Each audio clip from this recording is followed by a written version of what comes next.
Hello there, Lord Coach Gabe here. So I wanted to do a nice little Senna guide on something that every single Senna player is sleeping on. So let's get straight up to it. Let's say you get your average support item, of course, Spectral Sickle. Generally speaking, this is the item you will start with.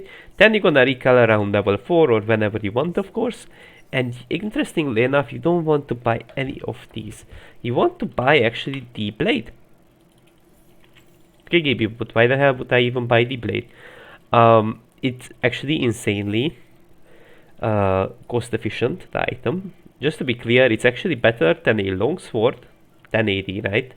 And a ruby crystal. Now, just to be clear, ruby crystal gives 50 more HP.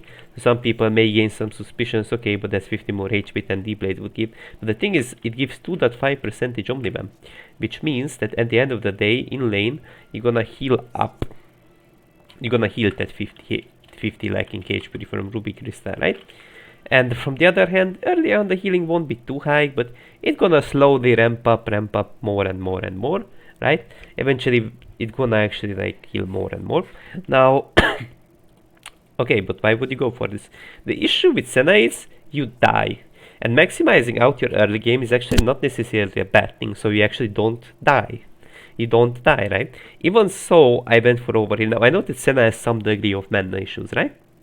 Which means that it might not be the best idea to go for overheal. Although Senna doesn't have a bad synergy with overheal, because it's not actually hard to stack it up on Senna overheal, just because you can like simply look for your fleet basic attack for your Q, and it's actually not hard to get this energized proc off, and you're gonna get your overheal in no time.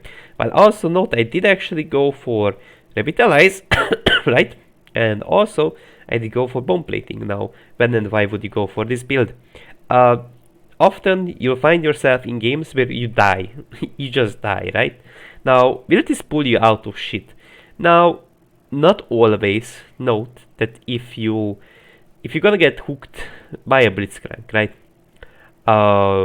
The thing is, it won't be so easy to escape depending on what kind of AD carry they have, right? Now, it will help you a lot more into matchups where they don't have like too high of an all-in threat, but they still have threat, if that makes sense, right?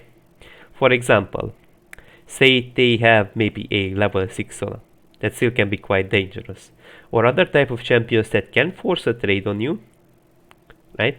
But they don't have a brutally strong early game. Let's say they have like a Leona, right?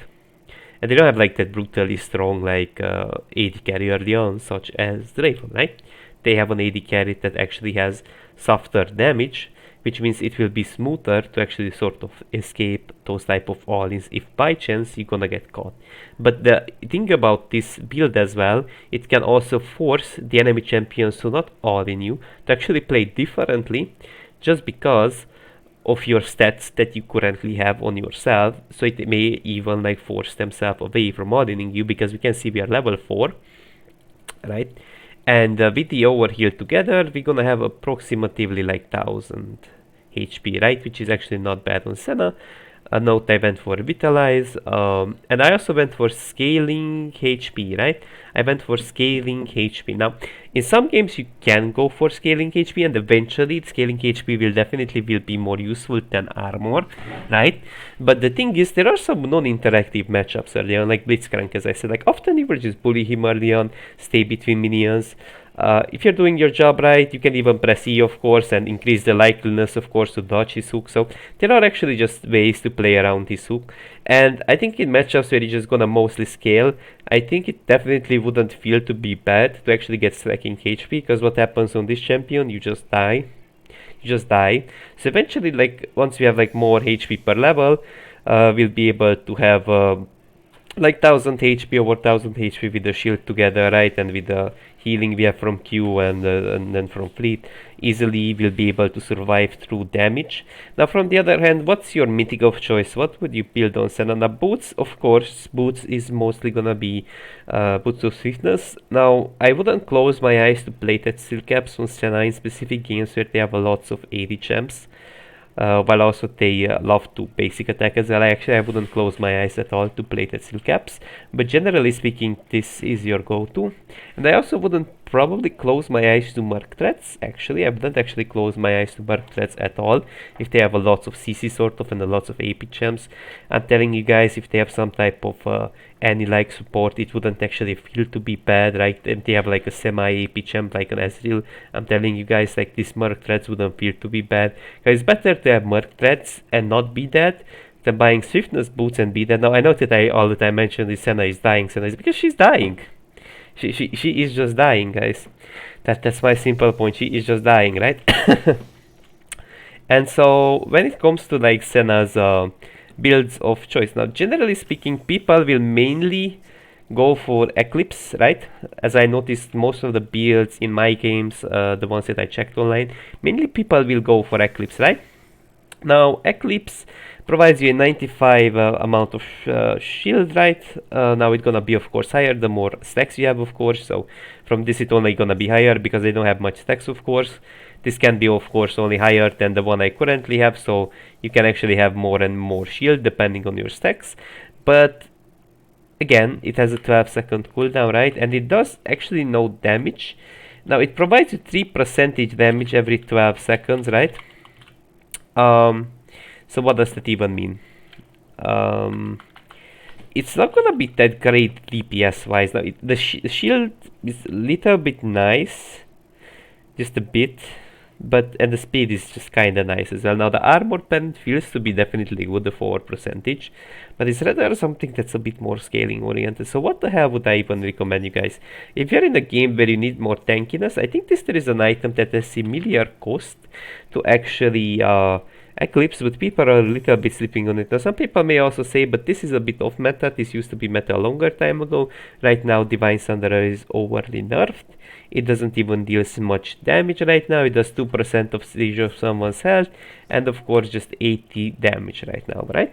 Now the thing that you guys have to understand, right, that this actually will deal approximately around 100 damage, right? But mainly what will feel to be good is the constant healing you'll get from it. So this will approximately heal you around 100, right? Close, similar to Divine Sunderer's, of course, shield, right? And so what does that even mean? Was that 200? Did I see it correctly? That was 200 healing. 186, right? So the healing feels to be quite nice. So again, like, I know that there are items of choices. Some people go Gwyn, so some people go AI.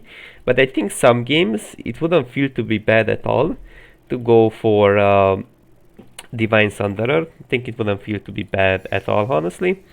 And later on, the armor penetration will be kinda nice, similar of course to the Eclipse. But note that this provides a little more cooldown and also 300 more HP, right? So it's kind of like about like surviving, you know. So if you're kind of in a game where you just kind of like need to live, I would highly recommend you guys to go with this build. Okay, but Gaby, what the hell do you build next? What's next? What should I build furthermore? So look guys, now in here, depending on your lead, you can build many things, of course. Say if you are turbo ahead, you could even arguably start with Umbral Glaive to like deward, and of course if they don't have like hard engage, you could go rush like Umbral Glaive and arguably even just like have a little bit like more control over the map, more early damage. I don't say it's bad, you know, I don't say it's bad at all, like you can definitely go for it. But your other options are, if you are looking to snowball, what wouldn't feel to be bad is Rapid Fire or Storm Razor second right now, because Senna doesn't attack at such a high velocity as when you have your second item. Kraken is not the most insane item, but Storm Razor will slowly scale up because it does have an AD ratio. I know Kraken also has an AD ratio, but the thing about Kraken is it provides less damage, and from the other hand, the speed and the AP damage feels to be quite nice on Senna. Like just being able to like sort of glide and dodge abilities is just like such a nice thing on Senna. But of course, like Rapid Fire can again be totally fine if you're looking to bully more. Depends what do you value more, a bit more damage, mobility, or range and more bullying power. Of course, it's really up to you. From the other hand, how do you build furthermore? How do you build furthermore? So usually you should sell the blade as late as possible, of course. And let's get some gold. We can get some levels, but levels we don't necessarily need, right? In here, your goal is quite simple. You should just pretty much aim to build into the enemy team at most, which just generally speaking means that you can go for Lord Dominic's if they're turbo tank, or either aim to go for something that of course is great at smashing squishier champs. Now if it's turbo late game, or you could even like consider shield bow, right? So even arguably you could consider shield bow. So if you want to be really defensive and you don't want to die, that's like my other thought. You could go this defensive. Although you won't have insane damage with this build, but it helps you to sort of survive, right? That's my point. It just like helps you to like sort of survive. But I would generally speaking not go for that, but you can definitely go for it. You can go shield bow third if you, again, like it's a nice item. It's a bit underrated. I don't think so it's necessarily bad on Senna, because it provides life steal, crit attack damage, it provides of course a shield. So it would attack speed, it's not that bad if you can eventually heal up, right? But the whole thing about like shield bow is just allowing yourself to survive. But if you can survive and you're looking to have a bit more DPS into like a very tank team, of course, as I said before, you can go Lord Dominic's. Now, arguably, you can go QSS. You don't necessarily have to go Mercurial Scimitars unless they have a lot of AP. It's just kind of good into like champs like Mazar, Lissandra, these like very annoying type of champions that you'll have to deal with. More, it's not that bad on Senna. Arguably, if they don't have a lot of CC but a lot of AP damage, you wouldn't feel to be bad, right? You wouldn't feel to be bad into like champs like Katarina that would one-shot you. Suddenly she doesn't one-shot you because, again, what's gonna happen, you're gonna stack a lot of AD on Senna, and this just sort of allows you to actually survive through damage. Now in here we don't have like many stacks, so the shield is not too big. But again, it's one of those items that wouldn't feel to be bad if, I know I'm repetitive, but just in case you get one-shotted. From the other hand, anti-heal executioners, right, it doesn't feel to be bad. Executioner into like these healing champs, right, where you can force an all-in, especially mid-late game, you kinda need it. Mortal Reminder doesn't feel to be bad to be finished, but don't ever go for this. I know it gives more HP, but I won't even say, like, it's just better. This is just much better, okay? From the other hand, what else would you build, right? We buy these. At some point I would even recommend to sell the support item for more damage. I know you'll have less wards, but it's kinda like in late game when you have like shit ton of AD out of Bloodthirster, you're kinda like, I don't know bro, like I would rather value to have 85 AD, 20% crit chance, 80% lifesteal above wards, right? The wards are not bad, but like it wouldn't feel to be bad in my opinion, right? Now, what else would you build beside of that? Could you build Kraken later on? Should you build even Kraken? Now, Kraken is an interesting thing on Senna, which I always say it's not like not necessarily bad, you know. I always say this Kraken is not necessarily bad on Senna. The thing about Kraken, you have to understand that again, it's something you can consider to get. Like I don't say it's bad. If you have stacks, it's not necessarily bad, because if you're high on stacks, we can see it visually with our eyes that it does provide you DPS, right? So it has a very high AD scaling. So this item wouldn't feel to be bad in case it's kind of like similar to Lord Dominic's. You sort of take it against like champions that are you're very likely to go in an extended fight with them, but they don't necessarily stack insane amount of armor. They just have rather a lot of HP with softer amount of armor, then Kraken wouldn't feel to be bad. But you gotta remember that it's sort of a DPS item, and you need to be in a game where you can actually front to back quite easily. And this will just generally mean that you'll have like quite a lots of DPS. Now I want to go through a little bit through the mechanics, of course, of Senna as well, and how you should play the laning phase. Now your goal early on is quite often to just bully as hard as you can, especially if they have melee supports or weaker enchanters. Beside of that, what you'll have to understand is with Senna, warding is very important, because again, what's gonna happen if you don't ward? You're gonna die to ganks, right? Dying is just super unoptimal. You're gonna scale, but it just now doesn't feel to be good to die on Senna. It just doesn't feel to be good to die on Senna. So, what the hell do we do then? Quite often you should aim if you're shoving. So often you're gonna push at Senna and have lane priority, right? Which means that depending on the enemy jungler, I would recommend you guys to actually go for a deep ward, in case the enemy jungler is something like Udyr and can jump through this wall. because then it's easier to spot him and play accordingly.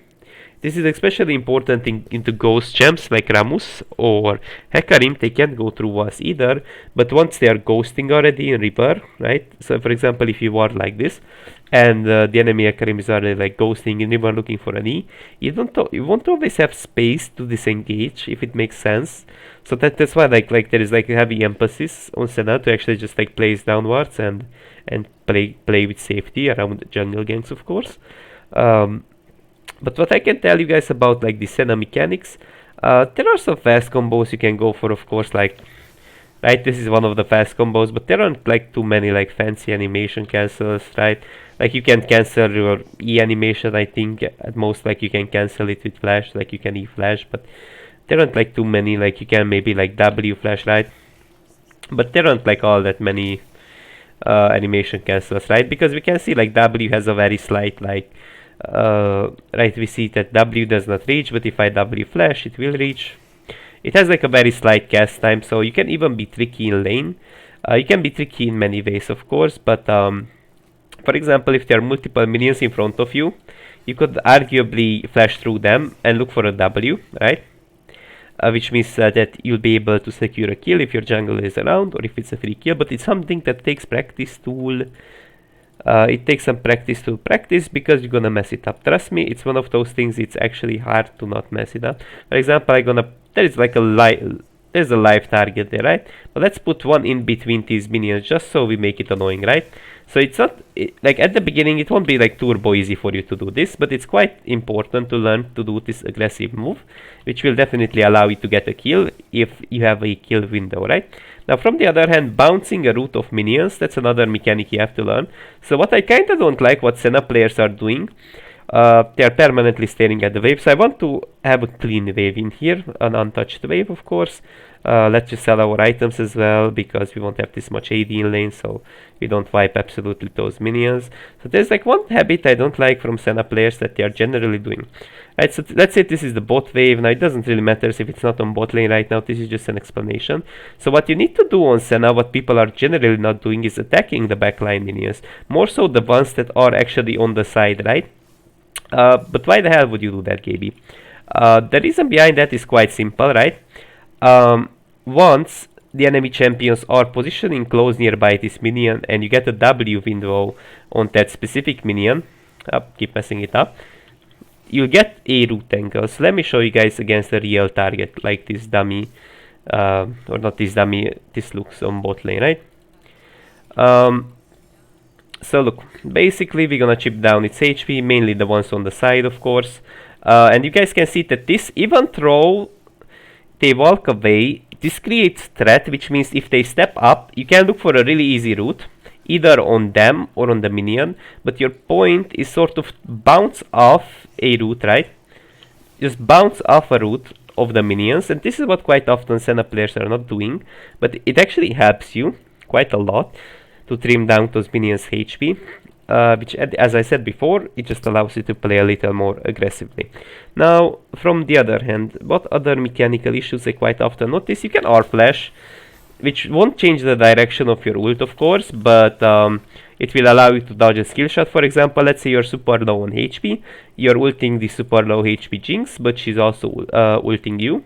So you would die because you can't move, right? Like, this is clear, you can't move when you ult. So what you can do, you can flash, which will mean that you'll be able to just like dodge her ult in case she ults, right? You can ult at any point of the animation, which means if you want to, you can ult around the end of it, so it's easier to like turn on someone, of course, right? Now from the other hand, what else is there to talk about Senna? I don't want to make a too long video, of course. I think just mainly like I wanted to include some laning phase tips and tricks. Too much I don't really want to really go into the like macro side and whatnot side of Senna, of course. But pretty much I think that's it for now. I didn't really wanted to make a too long video to bore people. Have a nice day, and of course, like if you have if you have any type of like things to add to the topic, as if I said this X thing wrong, or this Divine Thunderer might be a bad idea, or you have any other, of course, arguments of why you should not build, why you should build this X build, then definitely leave a comment in the comment section, so I'm not misleading people, or either you know, if you can just like add something to the conversation that's just not like absolutely like some type of toxic hate, that will definitely help us, the Senna community. So that's it for now, guys, and have a nice day.